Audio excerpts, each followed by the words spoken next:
Hello, नमस्कार. कशा आहात तुम्ही सगळे? मस्त आहात ना? मस्तच राहा.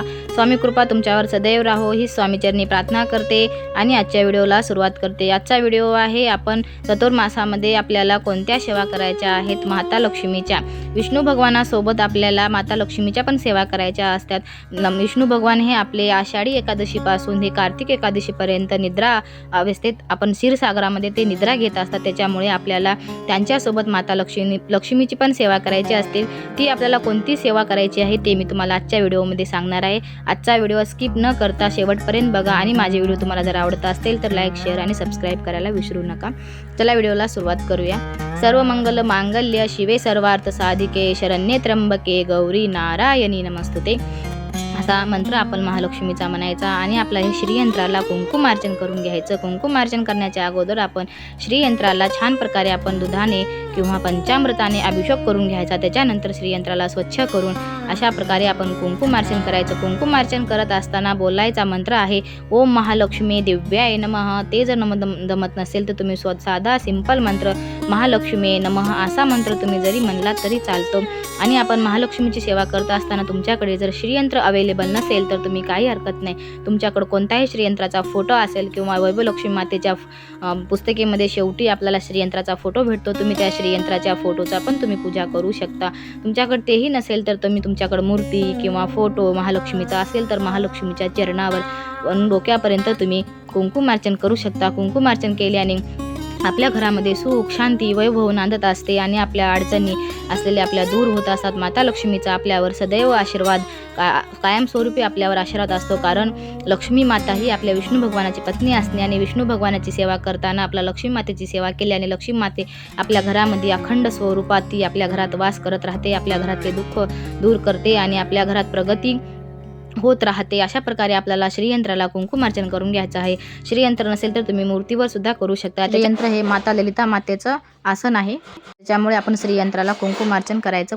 त्याच्याने खूप छान सेवा होते आपली कुंकुमार्चनने. आपल्या देवघरामध्ये साईडला मोठं प्लेट ठेवून तुम्ही 4 महिने पण असंच कुंकुमार्चन करू शकता आणि ते झालेलं कुंकू आपण एका डब्यामध्ये भरून ठेवून तुम्ही नेहमी कुठं बाहेर गावी किंवा आपल्या योग्य आपल्या महत्त्वाच्या कामासाठी जात असताना ते आपण कुंकू लावून घेऊन बाहेर पडायचं आणि रोज डेलीजला ते कुंकू आपण लावून घ्यायचं.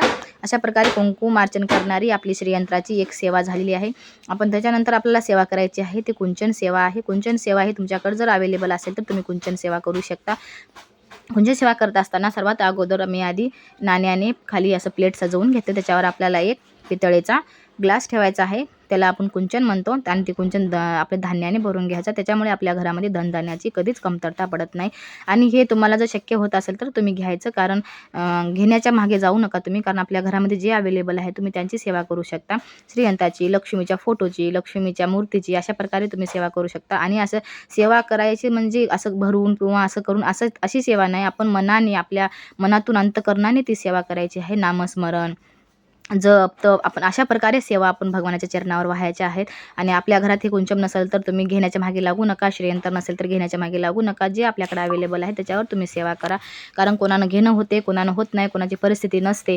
कारण कोणाला 500 रुपये पण खर्च करणं होत नाही. त्याच्यामुळे मी सांगते की तुम्ही अशा वस्तू घेण्याच्या पाठीमागे जाऊ नका. खूप लोक असे घेतात. ज्याला शक्य असेल त्यांनी तुम्ही घ्या, करा. याच्याने खूप फरक पडत असतो आपल्या घरामध्ये. अशा प्रकारे आपण कुंचन भरून घ्यायचं आहे. तुम्हाला माझ्या व्हिडिओमध्ये कुंचन सेवा मी सांगितलेलीच नाही आहे. तुम्हाला मी हळूहळू एक व्हिडिओ देण्याचा प्रयत्न करत जाईन. पण ज्याच्याकडे आहे, ज्याला माहीत आहे तुम्ही ही सेवा करू शकता. ज्याला माहीत नाही त्यांनी थोडे दिवस तुम्हाला थांबावंच लागेल. मी तुम्हाला तो व्हिडिओ बनवेन तुमच्यासाठी मी. अशा प्रकारे आपण लक्ष्मीची चातुर्मासामध्ये सेवा करून घ्यायची. आणि आपण चातुर्मासामध्ये आपल्या कुलदेवीची पण ओटी भरायची असते. ओटी भरत असताना आपण एक साडी किंवा श्रीफळ, हळदी कुंकू, सुपारी अशा प्रकारे आपण माता आपल्या जे तुमची कुलस्वामिनी आहे त्या कुलस्वामिनीची तुम्ही ओटी भरून घ्या. घरी असेल तर घरच्या घरीच भरा. नाही गेलं तर तुम्ही असं कुलदेवीला तुमच्या जाऊन भरू शकता. आमची भवानी माता आहे त्याच्यामुळे मी घरीच भरत असते कुलस्वामिनीची ओटी. आणि कवड्या आपल्या घरात अवेलेबल असेल तर तुम्ही कवड्याची पण सेवा करू शकता.